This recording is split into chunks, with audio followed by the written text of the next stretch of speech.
It's always exciting to boot up a new game in the Death Drive Mark II, the fictitious 90s game console in Travis Strikes Again, No More Heroes, but despite each of its 7 games' charmingly nonsensical cutscenes, the ensuing action rarely surprises and too frequently turns tedious. There are moments where designer Suda51's brilliant touch is on display, but this cobbled-together collection of disjointed parts never quite hits its stride.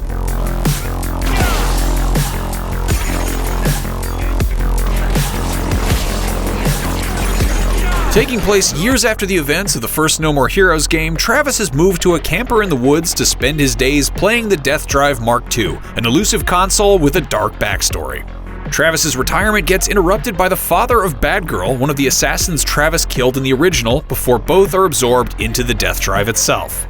Travis Strikes Again has a fixed camera angle that changes position depending on the scenario, but occasionally shifts to a top-down or side-scrolling perspective. As each level is influenced by early 3D-era games, the environments and characters lack detail.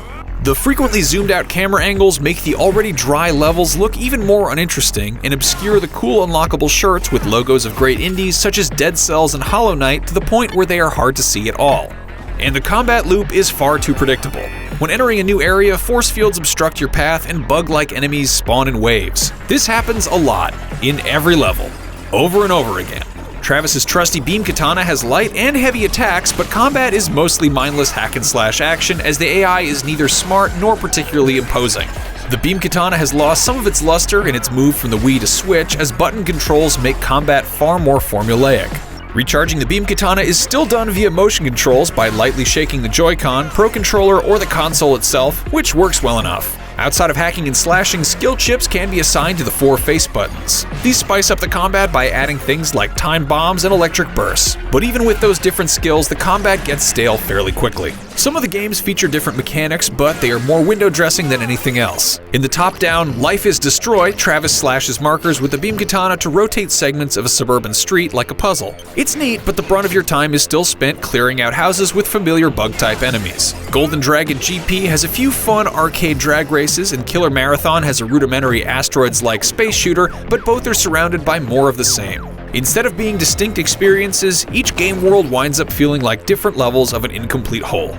Boss fights are equally underwhelming. The mid-boss is always a large creature called the Sheep Man, just a different color, and the final bosses often just feel like giant versions of regular enemies due to their propensity to be dumb.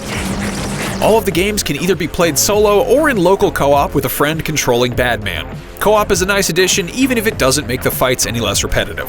In between each game, Travis has to hop on his motorcycle at camp to go find the next one. In a welcome change of pace, these sequences play out as chapters of a visual novel also called Travis Strikes Back. Using classic green visuals and text like old-school PC adventure games, these brief breaks from the action hold most of Suda51's fantastic brand of humor and storytelling.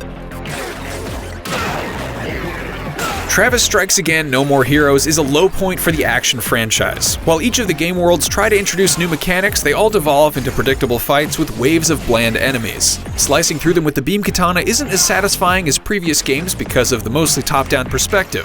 Well-written visual novel sections offer some classic Suda51 humor, but it's not enough to elevate Travis Strikes Again to more than just a monotonous, disjointed hack-and-slash game. For more of the latest on Nintendo Switch, check out our review of New Super Mario Bros. U Deluxe, and for everything else gaming, keep it right here on IGN.